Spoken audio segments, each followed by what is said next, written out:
तहज़ीब नंबर 18। राजा शराफत अली अभी तक पहाड़ के नीचे नहीं आए थे, लेकिन तकदीर इन्हें इसी समत ले जा रही थी। उस दिन जो इनकी दुर्गत बनी थी वो इनके वहमो गुमान में भी नहीं थी। दोस्तों के सामने आंखें इस तरह नीची हो गई थी कि कभी ख्वाब में भी नहीं सोचा था। टांग बराबर लड़के ने इज्जत मिलिया मेट कर दी थी, यहाँ तक कि इनकी पिस्तौल भी छीन ली गई थी। इनके दोस्त अलग निगाहें चुरा रहे थे। वो रुमाल जो इनकी कलाई में बंधा हुआ था खून में तर हो गया था।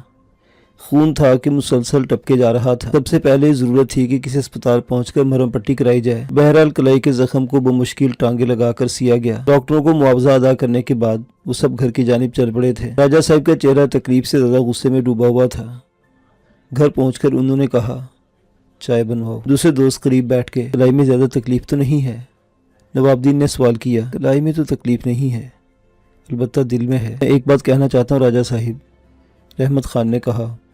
कहो। आप हुक्म दे तो इस लड़की की लाश मंगवा कर आपके कदमों में डाल दूं। ये मेरे लिए मुश्किल नहीं होगा। ये मत समझे कि हम लोग बुज़दिल हैं। लाहौर में हम इतना कुछ कर सकते हैं कि आप तसव्वुर भी नहीं कर सकते। आप कहें तो हीरा मंडी में आग लगवा दूं, इस कोठे पर जो जो मौजूद हैं इन सबको ज़िंदा जलवा दूं। लेकिन हम इसलिए खामोश रहे कि बाद में आपकी मौजूदगी का अंदाज़ा हो जाएगा। मैं जानता हूँ, लेकिन इसके बावजूद हम खामोश नहीं बैठेंगे। बेइज्जती की बात है कि हम तवाइफ के कोठे से पिट कर आए हैं। हमारा पिस्तौल हमसे छीन लिया गया। मैं ज़्यादा कुछ नहीं कहूँगा राजा साहिब, उस कोठे को उजाड़ना बहुत ज़रूरी है। खास तौर से वो दो अफराद, इन्हीं से मिटना ज़रूरी है। वो लड़का कमबख्त कौन था? वो तो चाकूबाजी का माहिर मालूम होता था। चाकू से खिलौनों की तरह खेल रहा था। इसने जिस फुर्ती का मुजाहरा किया हमें इसकी तवक्को नहीं थी। बहरहाल अच्छा ही हुआ, वरना कमबख्त हमारे हाथों मारा जाता। कम अज़ कम हम एक तवाइफ के कोठे पर कातिल तो ना कहलाते। लेकिन अब जो होगा वो बिल्कुल मुख्तलिफ होगा, और ख़ास तौर से हम इस दूसरे शिकार को कभी नहीं छोड़ेंगे। वो कोसर जहाँ है। तवाइफों के कोठों पर हुस्न सब कुछ होता है, लेकिन अगर हमने भी कुतिया की तरह इसे तलवे चाटने पर मजबूर ना किया तो राजा शराफत अली नाम नहीं है। पता नहीं किस बात पर अकड़ती है। अब बताइए राजा साहिब, खून खोल रहा है, मेरा ख्याल इन दोनों को उठवा लिया जाए। नवाबुद्दीन बोला और राजा शराफत अली सोचते रहे। फिर बोले, मेरे ख्याल में ये मुनासिब नहीं होगा। आखिर क्यों? यार समझा करो, जो कुछ किया जाए कि बराह रास्त ना किया जाए। अगर यही कुछ करना था तो अभी कर डालते। तवाइफों के कोठे पर गुंडागर्दी करना कोई बड़ी बात नहीं है।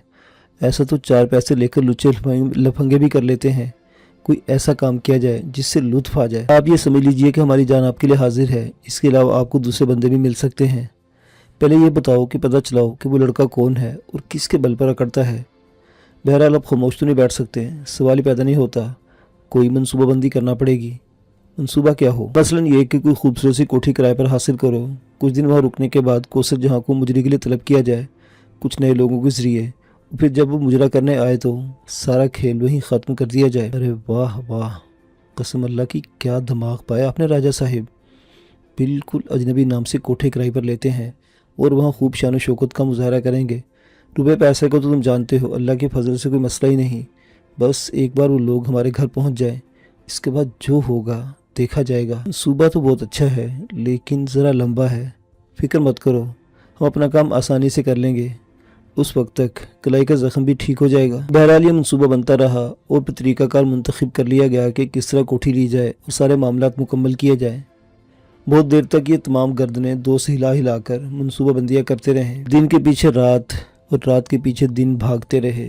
मौसमों की रुत बदलती रहती है। इंसान के अपने मामलात अपनी जगह, मौसम का खेल अपना अलग होता है। बसंत आ गई थी, बहार का मौसम। गहरे अंधेरे की चादर सेठी और सुनहरी किरण ने झांक कर देखा। अपनी हम जोरियों के साथ लेकर आगे बढ़ी। इसके चमकीले झुरमट में अंधेरा समिटने लगा। कायनात ने इंगड़ाई ली, मशरिक में शहाब फैला। शबनम ने कलियों का मुंह धुलाया, नसीम ने गुदगुदाया तो फूल हंस पड़े। चमन में बहार आ गई, चारों तरफ पीली ही पीली जिंदगी दौड़ गई। दरो दीवार से नगमे फूट पड़े, फिजा में गुलाब घुल गए। खुश्क ज़मीन का सीना कोंपले उगलने लगा, चमन महकने लगे। सब्ज़े का फर्श इस तरह फैल गया जैसा किसी ने गहरा सब्ज़ कालीन खोल दिया हो। जिंदगी में सरमस्तियाँ दौड़ गई। लाहौरी तो ठहरे हमेशा दिल वाले। एक ज़रा सा खेल हुआ और दिल लुटा डाले। ज़मीन ने बसंती जोड़ा पहना, मोरों की आवाज़ें फ़ज़ा में गूंजी। कोयल नगमे छेड़े तो लाहौरियों ने आसमान पतंगों से सजा दिया। हर तरफ ज़िंदगी ही ज़िंदगी दौड़ गई। बसंत की बसंतियाँ लहराने लगी। एक हंगामा आ रही थी। जिंदगी का खेल बहुत ही अजीबोगरीब हो गया था। बहरहाल खूब हंगामा आराइयाँ हो रही थी। शमशीरा बेगम भी बज़ाहिर अपने आप को संभाले हुए थी, हालांकि अंदर ही अंदर से सख्त परेशान। बसंत आती थी, वो भी बसंत मनाती थी, लेकिन इस बार कुछ बुझी बुझी सी थी। परेशानी तो खैर इनके मुकद्दर में थी ही। कभी इन्हें दुख इस बात का होता था कि कौसर जहाँ ने इनके बड़े बड़े लोगों को नज़रअंदाज कर दिया, जिनके ज़रिए इतनी आमदनी की उम्मीद थी कि वारे न्यारे हो जाए। मगर यही नहीं, साथ साथ धड़के भी लगे रहते थे कि देखो अब क्या होता है। इन दिनों वो राजा शराफत अली के खौफ से परेशान थी। ज़ख्मी होकर गया था, मामूली बात नहीं थी, बस जो हुआ वो अजीब था। इधर गुलाम शाह ने जो सुनाया था उसने कमर ही तोड़कर रख दी थी। गुलाम शाह उस दिन किसी काम से गया हुआ था, न जाने कहाँ से वापस आ रहा था। रास्ते में कोई सवारी नहीं मिली थी। इधर उधर निगाहें दौड़ा रहा था कि दूर से इसे एक बहुत आला दर्जे की खुली छत वाली कार नजर आई। इसके पीछे पीछे एक तांगा भी चला रहा था। कार की रफ्तार भी ऐसी थी कि जैसे कार वाला सड़कों पर सियाहत कर रहा हो। गुलाम शाह की निगाह सड़क पर कार वाले के पीछे तांगे पर जमी हुई थी। वो इस वक्त एक दरख्त के नीचे खड़ा हुआ था। कार करीब से गुजरी और इसमें गुलाम शाह ने जो कुछ देखा इसने दिल दहला दिया। इंतहाई शानदार कार में इकराम बड़ी शान और शौकत से बैठा हुआ था। ड्राइवर वर्दी पहने हुए था। इकराम का रूह क्योंकि इस तरफ नहीं था, इसलिए इसने गुलाम शाह को नहीं देखा, लेकिन गुलाम शाह ने इसे अच्छी तरह पहचान लिया। ये कार तो बस ख्वाबों की जन्नत थी। गुलाम की आंखें फटी की फटी रह गई। जो तांगा आ रहा था इसने इशारे से रोकर उचक कर इसमें जा बैठा। ज़रा इस गाड़ी के पीछे पीछे चलो, इसने तांगे वाले से कहा। जी हुजूर, घोड़े में इंजन नहीं लगा हुआ, ये भला इसका पीछा कहाँ से कर सकेगी। मियाँ जितना चल सकते चलो, परेशान होने की ज़रूरत नहीं, वैसे भी कार की रफ्तार बहुत सुस्त है। ये बात तांगे वाले ने भी महसूस की थी। बहरहाल वो चल पड़ा और फिर वो कार जिस शानदार इलाके में दाखिल हुई वो आलीशान कोठियों का इलाका था, लाहौर के बड़े बड़े लोगों का इलाका। और इन्हीं में से एक शानदार कोठी के सामने कार रुकी तो चौकीदार ने दरवाज़ा खोल दिया। कार अंदर दाखिल हो गई। गुलाम शाह पर हैरतों के दौरे पड़ रहे थे, किस्सा ही समझ में नहीं आ रहा था। तांगे वाले को रोका और तांगे से उतरकर कोठी के सामने पहुंच गया। कोठी के सामने जो पीतल की बड़ी सी तख्ती लगी हुई से देख इसके दिल पर फिर हलक में आ गया। इस पर लिखा हुआ था शहजादा इकराम अहमद। गुलाम शाह के ज़हन पर थोड़े चलने लगे। कुछ देर सोचता रहा, फिर बड़े गेट को आहिस्ता से बजाया और लंबे चौड़े बदन वाले चौकीदार ने दरवाज़ा खोल दिया। क्या बात है, किससे मिलना है? दरअसल मैं कुछ मालूमात करने हाजिर हुआ हूँ। ये अभी जो शहजादे अंदर दाखिल हुए हैं ये कौन है? वो शहजादा इकराम है। क्या वो यहीं रहते हैं? हाँ, मगर तुम कौन हो? इनका एक पुराना नमक खार हूँ, बहुत अरसे इनका नमक खाया है, फिर वो चले गए थे, बहुत अरसे के बाद नज़र आए हैं, इनसे मालूमात हासिल करने चला आया। इनसे मिलना चाहते हो? अभी इन्हें फिर हाजिर दूंगा किस वक्त। वो यहीं रहते हैं? हाँ। ये कहाँ से आ रहे हैं? स्कूल से। क्या सुबह की यहीं स्कूल जाते हैं? ओ बाबा, और क्या तुम्हारे घर से जाएंगे? चौकीदार ने कहा। नहीं, मेरा मतलब है इनके वालिदैन वगैरह वो इधर नहीं रहते। बस अब हमारा ज़्यादा दिमाग मत खाओ। गुलाम शाह को अंदाज़ा हो गया कि चौकीदार अक्खड़ है और ज़्यादा बातें नहीं बताएगा। बहरहाल तांगे में बैठकर हीरा मंडी पहुंचा और हाँफता काँपता शमशीरा बेगम के सामने आ गया। शमशीरा बेगम मामूल के मुताबिक अपने कमरे में बैठी छालियाँ काट रही थी। गुलाम शाह को देखकर अपने मखसूस अंदाज में बोली कहाँ से फेरते आ रहे हो? लग रहा जैसे लू लग गई है। वो क्या गया? बड़ी अहम खबर लाया हूँ, सुनेगी तो उछल पड़ेंगी। अब तुम मुझे उछालने लगे। इस काम की तो हाजो ही कम वक्त क्या कम है। सुन तो लीजिए शमशीरा बेगम, जो काम माँ ना कर सकी वो बेटे ने कर दिखाया। कौन माँ बेटा? क्या कोई गर्म चीज़ खा गए हो? आपकी साहिबजादी और नवासी की बात कर रहा हूँ। क्यों, क्या हुआ इन दोनों को? शमशीरा बेगम ऐसी आलीशान कोठी है कि देखोगी तो आंखें फटी की फटी रह जाएंगी। कहाँ है? शमशीरा बेगम ने जल्दी से सरोता नीचे रखकर पूछा और गुलाम शाह कोठी का जायबकू बताने लगा। वो तो ठीक है, मगर है किसकी? शहजादा इकराम अहमद की। शहजादा इकराम अहमद? ये कौन साहिब है? मोहतरमा कौसर जहाँ के साहिबजादे, गुलाम शाह ने कहा। और शमशीरा बेगम का मुंह खुला का खुला रह गया। भाग क्या रहे हो तुम? सरोता उठा के तुम्हारे मुंह में डाल दूंगी। कोठी की शानशों को देखेगी तो सरोता अपने मुंह में डाल लेंगी। मैंने तो सिर्फ बाहर से नज़र दौड़ाई। साहिबजादे जिस कार में स्कूल से वापस आ रहे थे वो लाखों रुपये कीमत की होगी। खुदा झूठ न बुलाए तो साजो सामान से ऐसी आरास्ता थी कि किसी जागीरदार की क्या होगी। इस कार में बड़ी शान शौकत से अकड़े हुए बैठे थे। फिर वो कार कोठी के अंदर दाखिल हो गई। वहीं रहते हैं। दरवाज़ा एक चौकीदार ने खोला था। बड़ी हिम्मत करके मैंने इसका सामना किया। उससे पूछा कि ये कोठी किसकी है, तो इसने बताया कि शहजादा इकराम की है। क्या बके जा रहे हो? लगता तुम बिल्कुल ही पागल हो गए हो। तुम पर खुदा की मार, दिमाग तो काबू में है। मौसम में बाहर में भेजा, अपनी जगह से खिसक गया। शमशीरा बेगम, भेजा तो तुम्हारा खिसक जाएगा, جب اس کوٹھی کو دیکھ لو گی، کوٹھی شہزادہ اکرام کے نام ہے۔ ارے وہ حرام کا پلہ کہاں سے شہزادہ بن گیا؟ شاہ جی کا کام ہے، انہوں نے یہ کوٹھی خرید کر دی اور کار بھی۔ ہائے کیا یہ سچ ہے؟ شمشیرہ بیگم سینہ پکڑ کر کہا، پھر بولی، اگر یہ اتنا دولت مند ہے تو آخر ہیرا منڈی میں کیوں آمرا ہے؟ بس تم اسی چکر میں پڑی رہو، کیا کروں، تقدیر میں کچھ بھی نہیں ہے۔ میں تو کچھ اور ہی سمجھ رہا ہوں شمشیرہ بیگم۔ کیا؟ کوئی بہت ہی گہری اور بہت ہی بڑی سازشیں ہو رہی ہیں۔ سازش ہیں؟ کس کے خلاف؟ شمشیرہ بیگم نے خوفزدہ لہجے میں کہا، خلاف تو کسی کے بھی نہیں، لیکن یوں لگتا ہے جیسے کوثر جہاں بیگم پر تول رہی ہیں، فاختہ بن جانے کے چکر میں لگ رہی ہیں۔ فاختہ؟ شمشیرہ بیگم نے پرتشویش لہجے میں کہا، بس بس یہ میرا خیال ہے، ابھی تصدیق نہیں ہو سکی۔ آخر اس نے اکرام کو کوٹھی خرید کر کیوں دی ہے؟ وہ اس کی اتنی للو چپوں کیوں کر رہا ہے؟ جواب میں غلام شاہ معنی خیز انداز میں ہنسنے لگا۔ شمشیرہ بیگم آگ بگولا ہو گئی۔ ٹھیک ہے شاہ جی، ٹھیک ہے، یہ سب بھی تمہارے کارنامے ہیں، خدا تمہیں غارت کرے۔ اگر اس نے ہمیں غارت کر دیا شمشیرہ بیگم تو تمہارا کیا بنے گا جو بن رہا ہے؟ ارے تم نے کیا کر لیا؟ جو خبریں لاتے ہو ایسی ہی دل جلانے والی لاتے ہو۔ خدا غارت کرے اس رام کو، خدا غارت کرے تجھے، تو نے ہمارے حق پہ ڈاکہ مارا ہے۔ یہ تو اپنی اپنی تقدیر ہے شمشیرہ بیگم، جو کام اماں جان نہ کر سکی وہ بیٹے نے کر دکھایا۔ آخر کوٹھی کا مالک ہے، شہزادہ بن گیا ہے، اور اب جانتی ہیں کیا ہوگا؟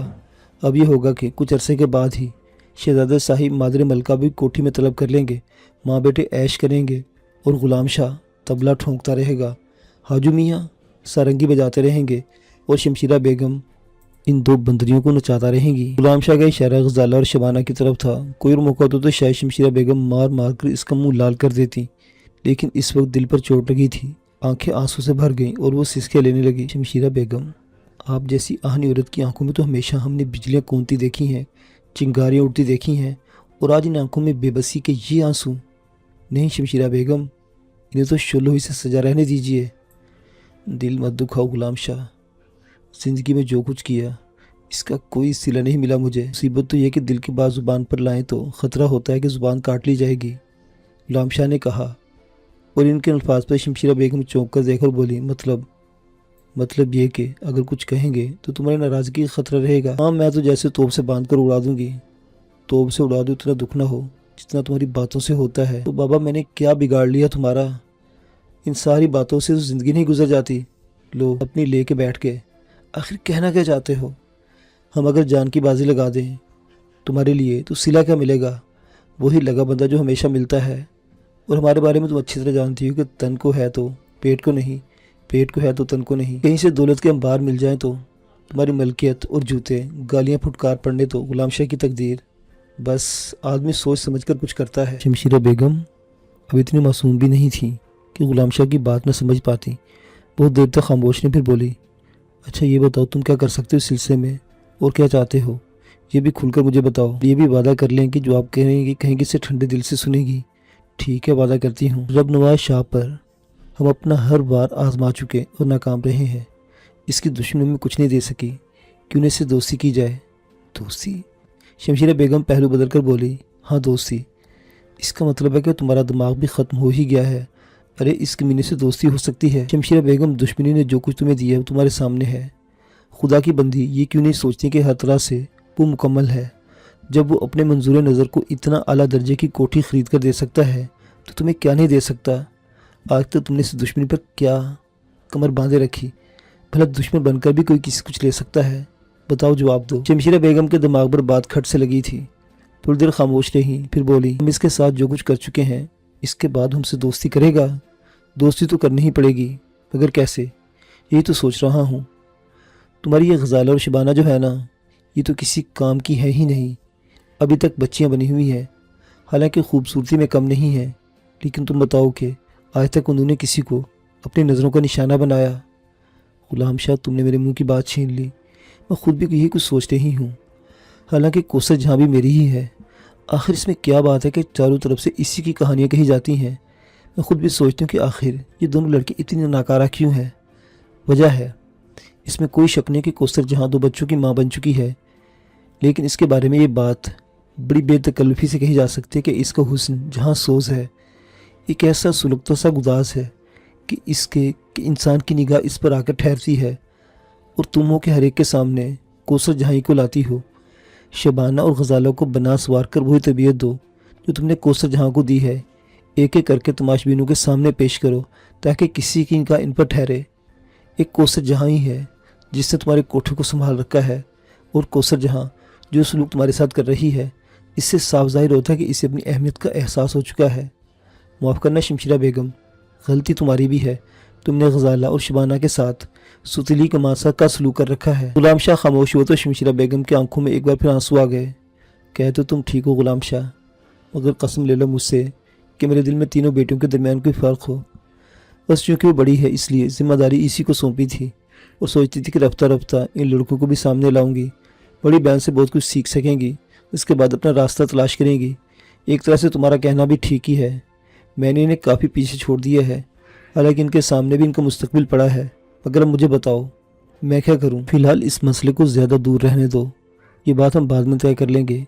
किसी माहिर उस्ताद को रखना होगा जिन्हें भेदभाव सिखाएंगे और इस काबिल बनाएंगे कि महफिलों को लूटना सीख लें। फ़िलहाल बात शाह जी की दोस्ती की हो रही थी, इसमें इन दोनों का तज़किरा भी निकल आया। लेकिन एक बात तय है कि शाह जी शौकीन आदमी हैं, अच्छा खाते अच्छा पहनते हैं। अल्लाह जाने दौलत के हुसूल का ज़रिया क्या है, लेकिन ये बात भी तय है कि दौलत इनके कदमों में पड़ी है। अगर वो किसी लड़की के जाल में फंस जाए तो क्या कुछ नहीं कर सकते। अब तुम बेवकूफ़ जैसी बातें कर रहे हो, ये मुझे मर्दों के शौक़ भी निराले होते हैं। अभी तक तो शाह जी ने किसी लड़की को तवज्जो नहीं दी। हीरा मंडी में एक से एक लड़की हसीन पड़ी है, लेकिन तुमने कभी सुना है कि शाह जी किसी कोठे से लगाव पैदा हुआ हो या किसी के घर आने जाने लगे हो? मैं दावे से कहता हूँ कि हीरा मंडी का हर कोठा इनका इंतज़ार करता है। सबकी निगाहें देख रही हैं, पागल नहीं हूँ, दुनिया देखी है मैंने। शाह जी कभी किसी के हुस्न की तरफ तवज्जो नहीं देते। मैं तो कई बार ये कोशिश भी कर चुकी हूँ कि अगर वो कोसर जहाँ के मत वाले हैं तो इसके तवज्जो दे। जो कुछ वो कर रहे हैं तुम भी देख रहे हो, हम भी देख रहे हैं, और दुनिया भी देख रही है। कुछ भी तो हो, तुम ऐसा करो कि शबाना और गजाला को इनसे दोस्ती के लिए आगे बढ़ाओ। दोनों को कोशिश कर लेने में क्या हर्ज है? या फिर ऐसा करो कि एक बार इनको अपने कोठे पर बुलाओ, इनके लिए खुसूसी एहतमाम करो और ज़रा इनकी नज़र का जायज़ा लो। अब सारी उम्र गुजार दी है तुमने, इतना तो अंदाज़ा लगा सकते हो कि शाह जी की निगाह किधर ठहरती है। अगर शाह जी इन रास्तों के राह ही ना निकले तो इनके साथियों में से तो कोई होगा। इसका अंदाज़ा तुम्हें हो ही चुका है कि शाह जी अपने साथियों को बराबरी का दर्जा देते हैं।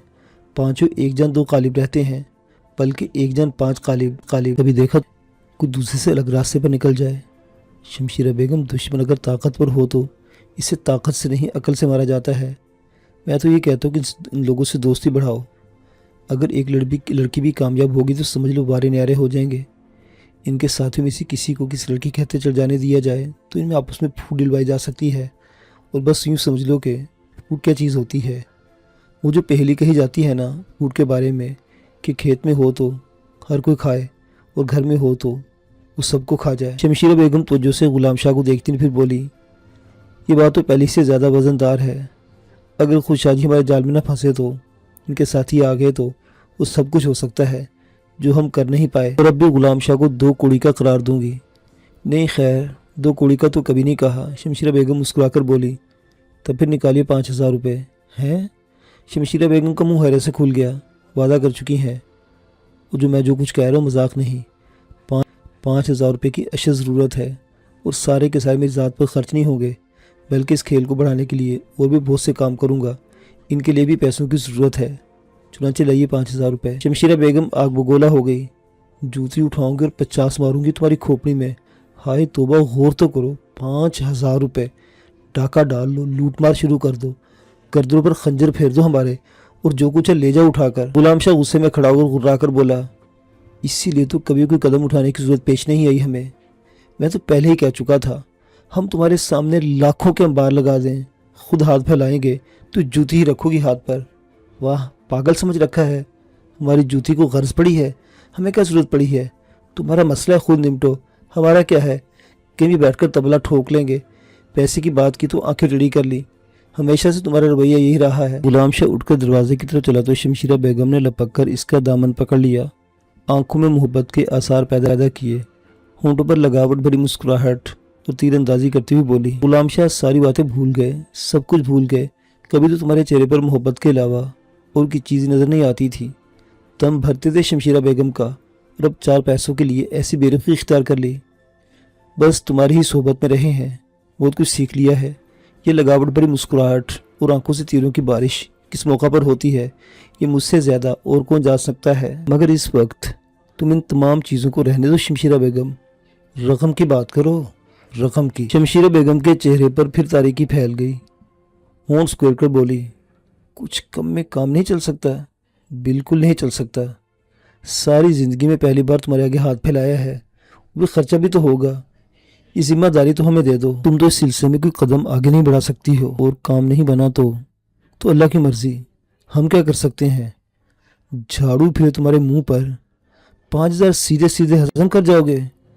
دیکھو آج ہم تمہارے سامنے گردن نہیں جھکائیں گے، 5,000 روپے دو، ان کے نقصان کا خطرہ مول لو، تب ہم اپنا کوئی قدم اٹھائیں گے۔ ارے ہم بھی تو جان کی بازی لگانے پر تلے ہوئے ہیں، شاہ جی سے یاری کرنا کوئی معمولی کام تو نہیں ہوگا۔ ٹھیک ہے لاتی ہوں، کھا لو اور لوٹ لو، تباہی تو میرا مقدر بن چکی ہے۔ شمشیرہ بیگم بڑبڑاتی کمرے سے نکل گئی اور غلام شاہ کی مسکراتی نگاہیں ان کے تھرتھراتے بدن کو پیچھے سے دیکھتی رہیں۔ وہ دھڑکتے دل کے ساتھ 5,000 روپے کا انتظار کرنے لگا تھا، وہ دھڑکتے دل کے ساتھ 5,000 روپے کا انتظار کرنے لگا۔